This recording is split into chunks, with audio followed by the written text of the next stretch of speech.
Bismillahirrahmanirrahim.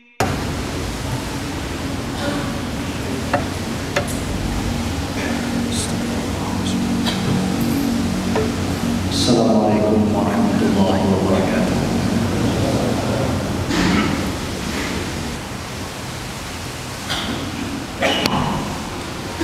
Alhamdulillah, nahmaduhu wa nasta'inuhu wa nastaghfiruhu wa nastahdihi wa na'udzu billahi min shururi anfusina wa min sayyiati a'malina.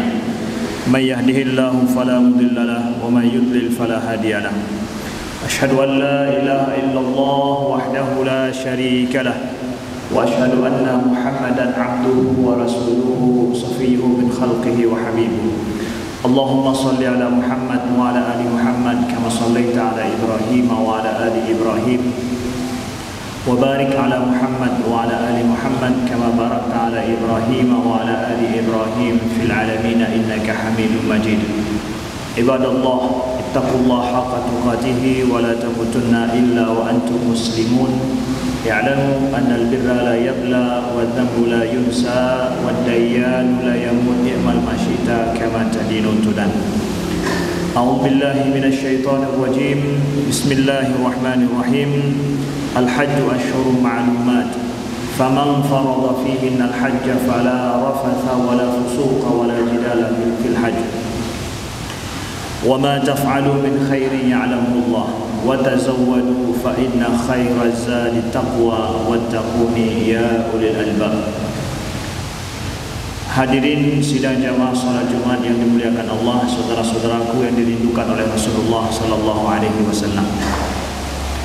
Sudah 2 tahun kita merayakan hari raya tanpa satu orang pun yang kita jemput pulang dari haji.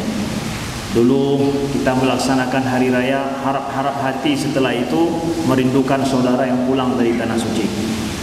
Tapi sudah 2 tahun ini dengan takdir Allah tidak ada yang bisa kita tunggu. Tidak ada saudara kita tamu Allah yang pulang dari Baitullah, daripada Ka'bah, dari tanah suci. Sudah begitu takdir Allah sampai saat ini. Tetapi ketika tidak ada haji, tidak ada yang melaksanakan haji dari negeri kita, melaksanakan rukun Islam yang kelima daripada negeri kita, tapi bukan berarti bahawa sesungguhnya makna dan maksud daripada haji itu telah hilang. Makna dan maksud daripada haji itu tidak perlu untuk kita amalkan. Dan juga mungkin para khatib sudah tidak banyak bicara tentang masalah haji. Karena apa? Ya karena tidak ada yang pergi ke tanah suci. Tapi saudaraku yang dimuliakan Allah, kita berada di penghujung daripada tahun ini. Sudah di akhir tahun kita, akhir daripada Zulhijjah. Akhir daripada Zulhijjah, dan Zulhijjah adalah akhir daripada tahun dalam tahun Hijriah. Kita berada di penghujung tahun. Dan haji itu merupakan penghujung akhir daripada rukun Islam yang kelima. Dia berada juga pada penutup tahun setiap tahunnya. Solat setiap hari, kemudian kita puasa setahun sekali, kemudian zakat setahun sekali, Tapi itu semua lebih dulu daripada haji. Haji berada yang terakhir.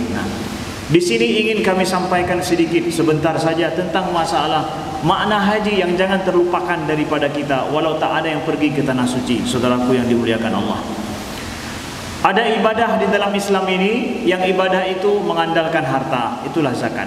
Ada ibadah yang mengandalkan tenaga, semampunya, semampu berdiri, duduk, berbaring, itulah solat. Tidak bisa ditinggalkan, semampu sekuat tenaga kita. Dan ada di sana ibadah yang tidak mengandalkan tenaga juga tidak mengandalkan harta, yaitu puasa kita. Puasa tidak perlu modal. Justru karena enggak tahu makan apalah justru kita puasa. Justru orang kadang enggak puasa karena banyak yang mau dimakan. Puasa tidak perlu modal. Sedangkan haji dia perlu kepada semuanya. Perlu kepada modal, perlu kepada tenaga yang kuat, perlu pada kesempatan, semua hal. Kita kerahkan segala tenaga kita. Bahkan ini adalah, kalau kita bahasakan, haji itu merupakan ibadah pamungkas kita, ibadah hidup mati. Kalaulah pergi cuma sekali saja mungkin, dia ibadah hidup mati memang haji itu. Dengan segenap kekuatan tenaga, dengan segenap daripada kemampuan finansial kita, dan juga dengan segenap akhlak dan ketaatan kita pada Allah Subhanahu wa taala. Haji itu sebagaimana Allah sebutkan, al-hajju asyhurun ma'lumat, dia berada pada bulan-bulan yang telah ditentukan. Faman farada fihinal hajj, barang siapa yang telah meniatkan untuk haji pada bulan itu, fala rafatha wala fusuqa wala jidala fil hajj, maka tidak boleh dia itu untuk rafath, berkata-kata kotor, dan tidak boleh berbuat fasik, dan juga tidak boleh berbantah-bantahan. Jadi ibadah haji itu adalah ibadah kita pergi dengan segala ketaatan kita, pergi haji dengan segala genap upaya dan kemampuan yang kita miliki.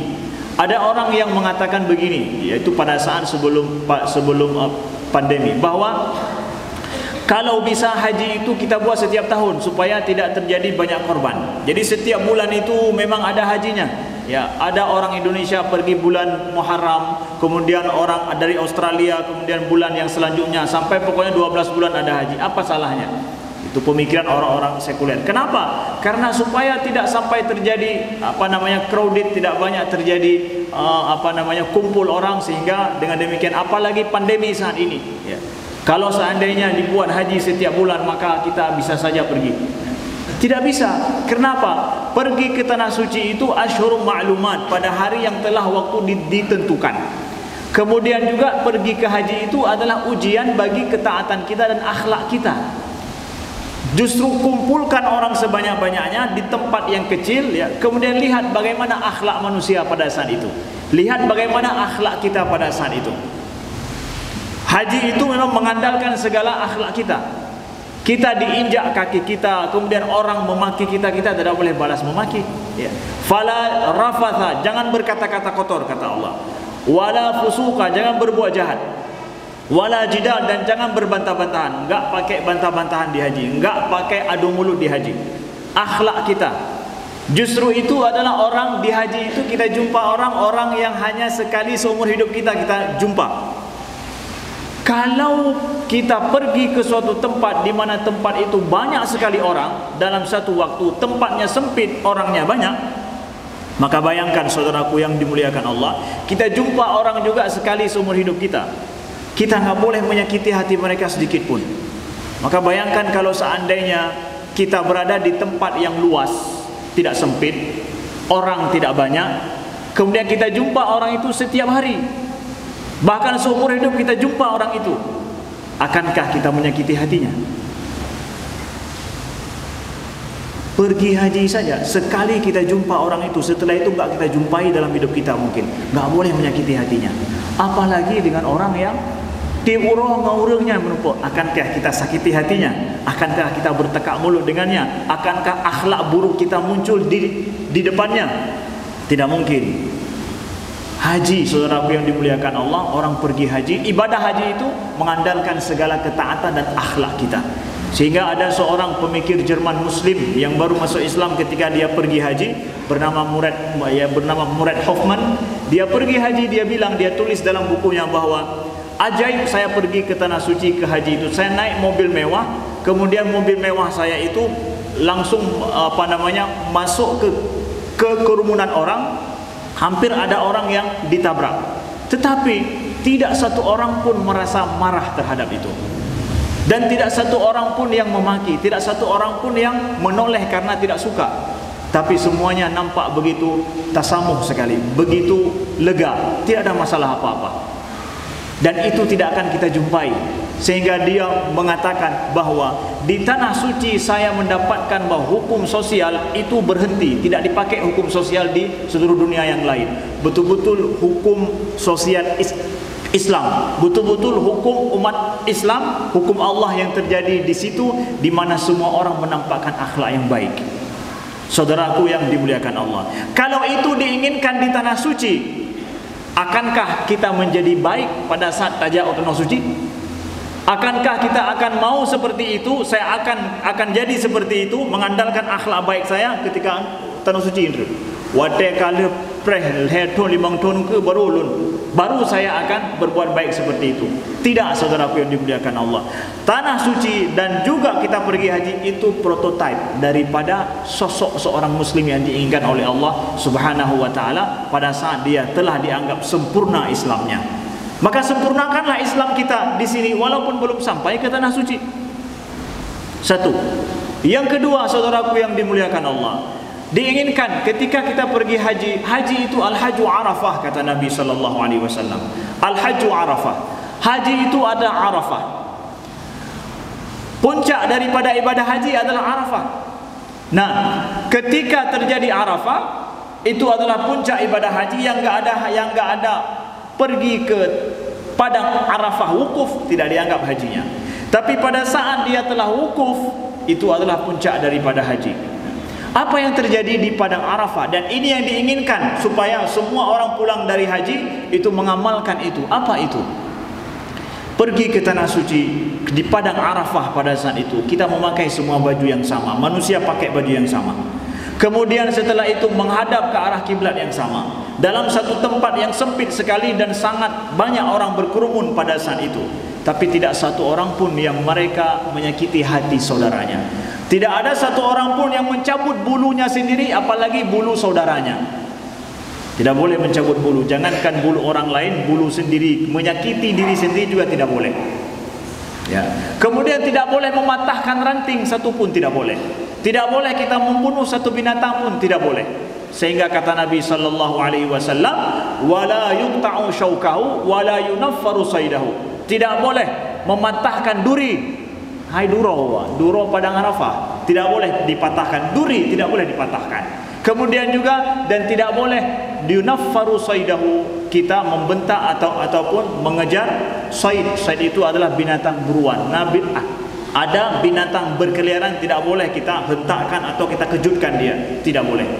Bayangkan kedamaian yang diinginkan daripada wukuf di padang Arafah. Pada saat umat Islam berkumpul seluruh dunia, menjadi perwakilan daripada seluruh dunia, mereka berkumpul seperti itu. Allah inginkan damainya mereka hidup, damai dengan sesama mereka, damai juga dengan lingkungan mereka. Akankah kita akan hidup seperti itu setelah pulang dari tanah suci? Kalau semua enggak sempat pergi ke tanah suci, tidakkah amal dan tidakkah nilai haji itu kita amalkan dalam kehidupan kita? Allah inginkan seperti itu. Maka pada saat haji di padang Arafah itu sudah terjadi, maka setelah itu mulai kita berhari raya. Hari rayanya bukan hari raya kecil, hari raya akbar, Idul Adha. Hari raya akbar kenapa? Sudah terjadinya, sudah ada wukuf di padang Arafah, kalimah tauhid masih ada, manusia masih berkumpul atas nama Allah. Kalimat tauhid, ya, mereka mengeluhkan Tuhan yang satu, menyembah Tuhan yang satu, kiblat yang satu, kemudian dengan baju yang sama, dan damainya mereka hidup di tempat walaupun sempit adanya, tapi damainya mereka hidup di tempat itu. Itu nilai daripada haji yang Allah inginkan kita terapkan dalam hidup kita. Biarkan saat ini kita hidup dengan berbeda baju yang kita pakai, berbeda jabatan yang kita jabat, berbeda fungsi kita dalam hidup, tetapi saudaraku yang dimuliakan Allah, kita akan ngumpul tetap di masjid. Tuhan kita Tuhan yang satu, zikir kita adalah sama, solat kita adalah sama, maka tidak ada sama sekali permusuhan, tidak ada dendam di antara sesama kita. Sesama kita adalah saudara. Sehingga Nabi ketika wukuf di padang Arafah berkhutbah, Nabi sebutkan, ya ayuhan nas inna rabbakum wahid. Wahai manusia, Tuhan kalian Tuhan yang satu. La fadla li ajamiyyin ala arabi, wala arabiyyin ala ajami, wala asmara ala aswad, wala aswad ala asmar illa bittaqwa. Tidak ada kelebihan orang Arab di atas orang asing di atas orang Arab, orang putih di atas orang hitam di atas orang putih. Ya. Illa bittaqwa, kecuali hanya dengan ketakwaannya lah yang menjadikan mereka berbeda. Inna akramakum indallahi atqakum, sesungguhnya yang paling mulia di sisi kalian itu ada di sisi Allah adalah yang paling takwa kepada Allah Subhanahu wa taala. Patokannya pada takwa. Akankah kita tidak membeda-bedakan orang saudara kita dengan kita itu ketika sudah pulang dari tanah suci? sungguh tidak berarti agama Islam ini kalau ketika pergi ke tanah suci baru saya akan amalkan itu. Tidak. Allah inginkan itu menjadi pengamalan kita dalam setiap hari, saudaraku yang dimuliakan Allah. Kemudian haji itu adalah tawaf. Setelah wukuf ada tawaf. Tawaf itu adalah mengelilingi Ka'bah. Itu daripada rukun haji yang selanjutnya. Di antara makna diinginkan daripada tawaf ini apa? Kita lihat saudaraku yang dimuliakan Allah. Kita hidup ini punya landasan, punya arah, punya tujuan, dan kita berputar pada poros yang sama. Betapa sengsaranya hidup seseorang, dia tidak ada pusat hidupnya, tidak ada tempat dia berpegang, tidak ada tempat dia arah dia menghadap. Umat Islam bukan begitu. Jelas arah hidupnya kemana, jelas porosnya di mana. Walaupun terus kita hidup saat ini lari, berjalan, duduk, ya, berpindah silahkan, tetapi poros kita jelas, arah kita jelas. Itulah umat Islam. Jelas hidup mereka. Jangan sampai kita, saudaraku yang dimuliakan Allah, dalam hidup kita tidak jelas poros hidup kita. Kita tidak jelas arah hidup kita. Allah telah menentukan dengan agama ini, dengan syariatnya, arah dan poros hidup kita. Orang yang jauh daripada Allah, dia akan jauh daripada arah hidup. Dia akan jauh daripada kiblat. Idrona siuro paduga na arahkan arah drone ke arah kiblat. Itulah arah hidup kita. Semakin banyak kita menghadapkan tiap hari arah hidup kita ke arah kiblat, sudah jelas hidup kita akan kemana. Tapi kalau seandainya hidup kita tidak jelas kemana arah hidup kita, Allah mengajarkan dengan kiblat itulah arah hidup kita yang sebenarnya, saudaraku yang dimuliakan Allah. Dan Ka'bah itu adalah bangunan yang sederhana sekali. Tidak ada yang istimewa kalau dilihat secara fisik. Tidak ada yang istimewa secara fisik. Dia hanya kubus 4 segi, kemudian di dalamnya juga kosong. Apakah di dalamnya hebat karena ada emas disimpan? Tidak ada. Tidak ada sesuatu yang istimewa secara fisik di dalamnya. Tidak ada sesuatu yang mahal secara fisik di dalamnya. Kalaupun ada yang mahal, ada curah air, itu adalah emas dibuat, itu tambahan, bukan bagian daripada Ka'bah. Tambahan saja. Kenapa demikian? Karena Allah menginginkan bahwa kita memuliakan Ka'bah itu adalah bukan gara-gara Ka'bah itu mahal, bukan gara-gara seni itu ada di dalam Ka'bah itu hebat, mahal harganya, bukan. Tapi apa juga? Karena Engkau ya Allah telah memuliakannya. Wa tahhira baitiya lit-ta'ifina wal-'akifina wa ruk'is sujud. Sucikanlah rumahku. Gara-gara Allah memuliakan, makanya kita muliakan Ka'bah itu. Jadi di dalam Islam kemuliaan itu tidak kembali kepada fisik, tidak kembali kepada makna materi. Makanya kalau pergi ke Eropa kita akan jumpa bahwa bangunan-bangunan gereja yang hebat banyak dikunjungi karena seninya indah, karena di dalamnya ada emas. Makanya kemudian ramai orang pergi. Islam tidak demikian. Keagungan itu bukan pada fisik, bukan pada sesuatu nilai materi, tapi apa juga Allah telah memuliakannya. Maka jangan dalam hidup kita memberi nilai saudara kita dengan nilai materi, dengan nilai yang dia pakai, dengan jabatan saat ini. Bukan, tapi apa? Kepada nilai ibadahnya, akhlaknya, ruhaninya. Dengan itulah kita berikan nilai, saudaraku yang dimuliakan Allah. Kemudian di akhir daripada khutbah yang singkat ini, saudaraku yang dimuliakan Allah, kalaulah kita nanti diberi izin oleh Allah, jadi kita berdoa mudah-mudahan Allah berikan izin kita pergi ke tanah suci, ya. Yang belum pergi ke tanah suci, Allah izinkan untuk berangkat dan pergi ke tanah suci. Pergi ke tanah suci, ya. Pada saat kita mengandalkan harta dan segala sesuatu yang kita miliki, dan hari ini mungkin kita harus tunggu sampai 10 tahun, mungkin 10 tahun harus kita tunggu untuk pergi ke tanah suci. Berjuanglah walaupun 10 tahun, bersabarlah. Jangan gara-gara menunggu 10 tahun atau 20 tahun mungkin nantinya merasa pergi ke tanah suci itu sudah jauh daripada harapan, tidak penting lagi. Tidak. Pergi ke tanah suci adalah pergi untuk sebuah prinsip hidup. Kita berjuang untuk prinsip hidup. Walaupun akhir hayatku, kalau ada kesempatan aku akan pergi. Kenapa? Kita pergi ke tanah suci prinsip hidup. Kita berjuang untuk sebuah prinsip hidup. Yang prinsip hidup itu bukanlah sesuatu yang sifatnya materi seperti tadi. Pernah mai deh. Yang ada di sana adalah Ka'bah. Ka'bah apa isinya? Tidak ada. Itulah yang dimuliakan oleh Allah. Kemudian ada apa lagi? Yang ada di sana adalah Gua Hira. Gua Hira, ya, apa isinya? Itu adalah hanya tanah tandus. Bahkan panasnya bukan main. Jadi ngapain juga enaknya? Apakah di sana ada danau yang indah? Tidak ada. Kalau seandainya Mekah itu seperti Swiss, akan banyak orang pergi ke sana hanya demi untuk foto-foto, melihat keindahan alam. Hilang keindahan ruhani, makna daripada ilahi di situ. Tapi Allah wujudkan bahwa tanah yang diharamkan oleh Allah itu, yang kata Nabi SAW, inna hadal balad qad harramaha Allah Ta'ala yauma khalaqas samawati wal ardh. Sesungguhnya bumi ini, tanah ini, negeri ini telah diharamkan oleh Allah. Artinya dihormati, dijadikan kehormatan oleh Allah itu sejak diciptakan langit dan bumi, kata Allah Subhanahu wa Ta'ala. Sudah dari sejak awal penciptaan itu diinginkan seperti itu. Ada apa di situ? Kalau kita pergi hanya untuk melihat ciri fisik tanah suci, mungkin tidak akan mau antri 10 tahun. Tapi kalau pergi atas nama prinsip hidup, atas nama demi Allah, atas nama iman saya, walau 20 tahun saya akan menabung demi pergi ke sana. Jangan sampai saudaraku yang dimuliakan Allah, hanya gara-gara mungkin, ya, gara-gara mungkin kita harus nunggu lama atau mungkin membayar mahal, kemudian kita berpikir nilai haji yang ingin kita dapatkan itu mulai tidak begitu bermakna bagi kita. Jangan sampai saudaraku yang dimuliakan Allah. Inilah wujud daripada doa Nabi Ibrahim.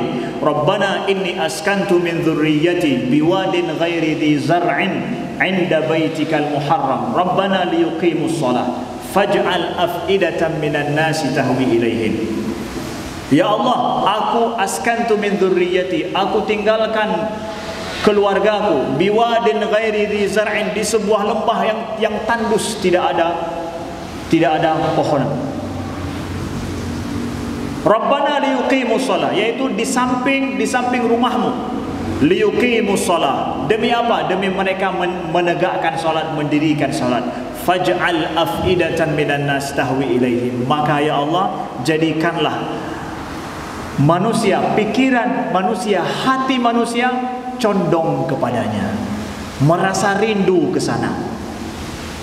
Adakah hati kita masih tetap merasa rindu ke sana atau tidak? Kalaulah mungkin semakin jauh kita menanti, semakin rindu semakin besar. Mudah-mudahan kita termasuk orang yang didoakan oleh Nabi Ibrahim. Ya Allah, jadikanlah faj'al af'idatan minan nas, jadikanlah hati sebahagian manusia, bukan semua manusia, sebahagian manusia condong kepada mereka, merindukan kepada mereka. Mudah-mudahan kita termasuk daripada orang yang dimaksudkan oleh Nabi Ibrahim. Amin ya rabbal alamin. Aqulu qouli hadza wa astaghfirullah li wa lakum. Ud'ullaha wa antum muqinuna bil ijabah.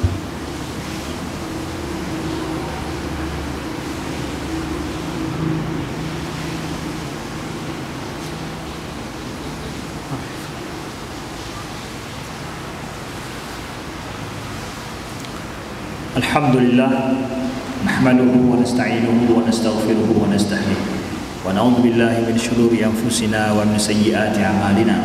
May yahdihillahu fala mudilla lahu wa may yudlil fala hadiya lahu. Asyhadu an la ilaha illallah wahdahu la syarika lahu wa asyhadu anna Muhammadan 'abduhu wa rasuluhu safiyyuhu min khalqihi wa habibuhu. Allahumma salli ala Muhammad wa ala ali Muhammad kama sallaita ala Ibrahim wa ala ali Ibrahim wa barik ala Muhammad wa ala ali Muhammad kama barakta ala Ibrahim wa ala ali Ibrahim wa barik ala Muhammad wa ala ali Muhammad kama barakta ala Ibrahim wa ala ali Ibrahim fil alamin innaka Hamidum Majid. Ibadallah, ittaqullaha haqqa tuqatih wa la tamutunna illa wa antum muslimun. I'lamu anal birra la yabla wa dhanba la yunsa wa ad-dayyanu la yamut yaman masyita kama tadinu tulan. A'udzu billahi minasyaitonir rajim. Bismillahirrahmanirrahim. Al-hajju ashhurun ma'lumat, faman farada fihinna al-hajja fala rafatha wa la fusuqa wa la jidala fil hajj. Wa ma taf'alu min khairi ya'lamuhu Allah wa tazawwadu fa inna khairaz zadi taqwa wattaquni ya ulil albab. اللهم اغفر للمسلمين والمسلمات والمؤمنين والمؤمنات الأحياء منهم والأموات برحمتك يا أرحم الراحمين. اللهم اشف مرضانا ومرضى المسلمين وارحم موتانا وموتى المسلمين. اللهم اشف مرضانا ومرضى المسلمين وارحم موتانا وموتى المسلمين. اللهم اشف مرضانا ومرضى المسلمين وارحم موتانا وموتى المسلمين. اللهم ادفع عنا البلاء والوباء والفحشاء والطاعون والمنكر السيوف المختلفة والشدائد والمحن ما ظهر منها وما بطن من بلدنا هذا خاصة ومن بلدان المسلمين عامة إنك على كل شيء قدير. ربنا آتنا في الدنيا حسنة وفي الآخرة حسنة وقنا عذاب النار وأقيموا الصلاة إن الصلاة تنهى عن الفحشاء والمنكر ولذكر الله أكبر والله يعلم ما تصنعون.